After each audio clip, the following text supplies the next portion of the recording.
Ako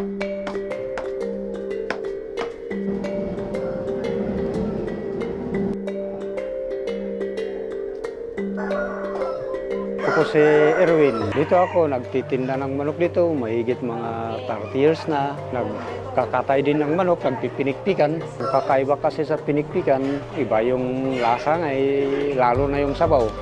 Lalo na pag may atag, kung alam mo yung atag. Yun, masarap yun.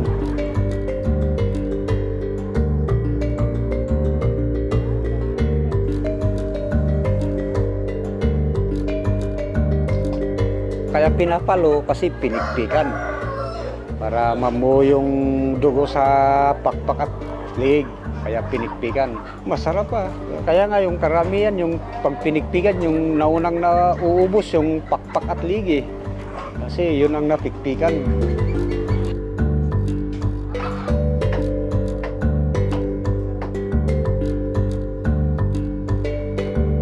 So, kamusta naman yung Masaya rin naman. Pero kung minsan, matumal. Medyo... Pero pag malakas ang maraming bumibili, ayos naman. Hindi lahat ng bumibili kasi pinapasunog. Inuuwi nila sa bahay nila, doon nila kakatayin. Tulad ngayon, wala, matumal eh. Walang kataw-taw. Parehas na babae or lalaki? Lalaki, babae ito na. Kasama na kasi itong linis at saka chop. Ito ay 1,000. parehas na? O parehas lang. Pag hindi kasi linilinis, live na kinukuha, bali 470.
Mahirap ah. Siyempre, yung mapapasma yung kamay mo, masusugat. Ganun. Hindi naman basta-basta yung pagpipikpik at pagkakatay ng manok eh.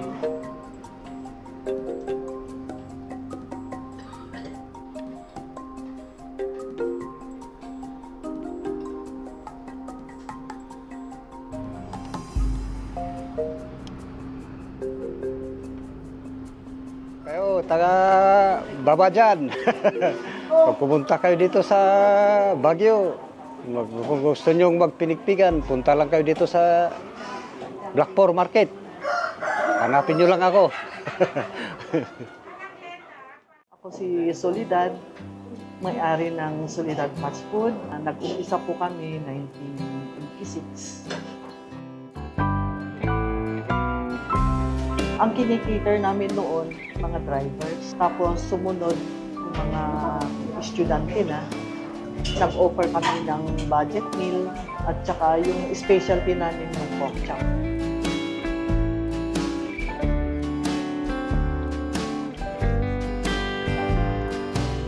Ako po si Jeannie Isada Chong, asawa ni Sol. Yung mga ibang ulam, ako ang kaisip yung mga additional na ulam. At hanggang ngayon, tinutulungan ko siya.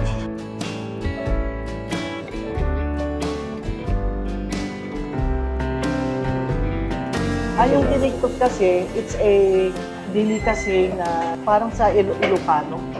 Hinigtot means parang mabilisan na luto lang yun. Para pag makita mo yung karne na pale na siya, aabunin mo. Yun ang hinigtot. Pure beef yun na in-slice mo ng manipis na malambot siya. Lalagyan ng sibuyas, bubuhusan mo lang ng sabaw at sarika ng tao.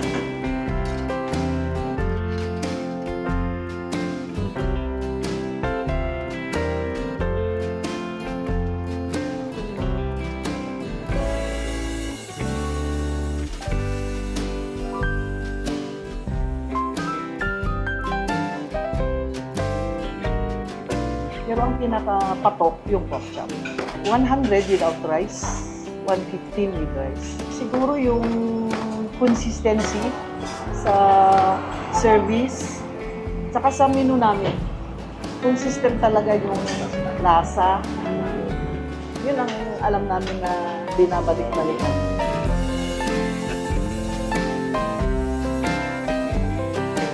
Number one na ma-expect ng customer namin, siyempre yung masatisfied sila na balik-balikan ganun ba. At isa pa, yung presyo talaga affordable.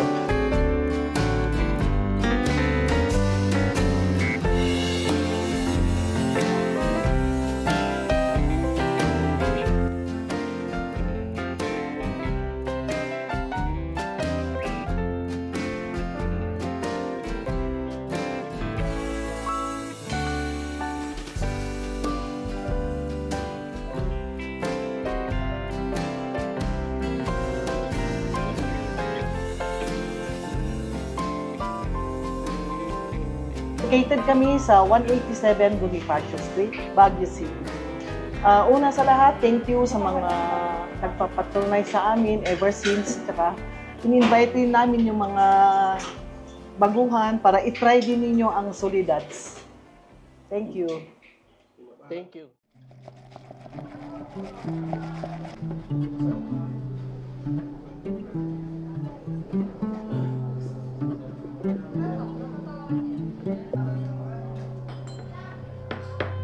Tinawag siyang baterol dahil po yung doon sa pitchel, yun po mismo ang baterol. At yung ginagamit naman po na kahoy, molonilyo po siya. Kaya po siya binabate dahil po sa tradition para lumabas po yung froth niya, yung bubbles niya. Yung sa amin po, ang talagang ginagamit po namin is yung pure po siya na kakao. Bale, nag-start po itong chocolate de baterol since 1996 po.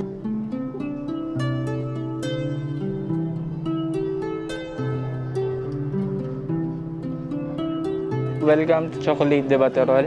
Ako nga pala si Ariel Tamakin na nag-umpisa ito sa session. Bali, nag-start sila sa parang kariton po. Ang pinaka-bestseller po dito is yung traditional blend po. Bali, yun po yung talagang original po na chocolate po natin. Yung mga merienda po natin, bali yung bibingka po, tsaka yung suman, turon. Perfect po na partner ng chocolate, yung traditional blend po.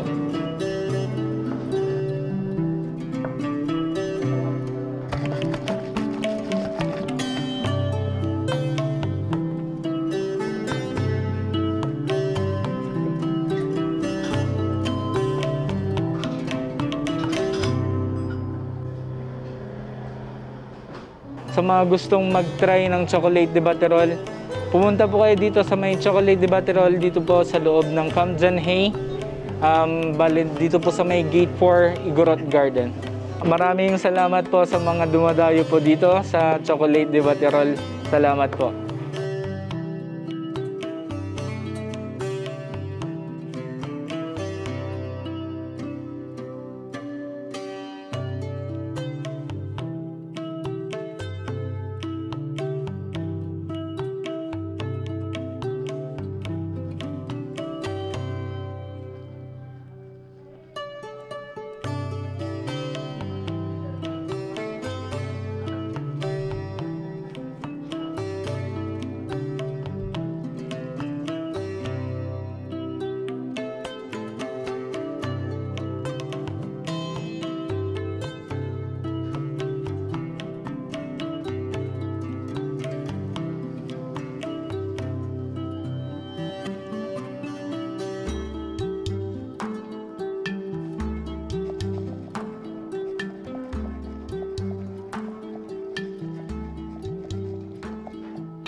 po si Joshua Madelo. Since 2011 nagsimula ang Pets Bulaluhan.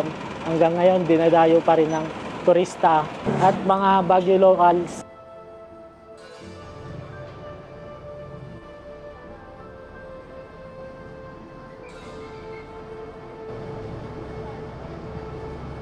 Kaya kami dinadayo ng turista dahil sa sabaw at mura yung mga paninda. Yung mga bestseller ng Pets Bulaluhan ay bulalo, yung isang #1 sabaw na binabalik-balikan ng mga tao. At may sisling po na pork sisig, silet, sungo, liver, chicken. Yung silet po namin tapos sungo pinag-mix. Yun ang kadalasan na in-order ng mga tao at binabalikan nila. Tapos yung bulalo namin na pinapakuluan hanggang 5 to 6 hours. Kaya nanunuot yung lasa sa sabaw.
Iniimbitahan ko po kayo sa Pets Bulaluhan.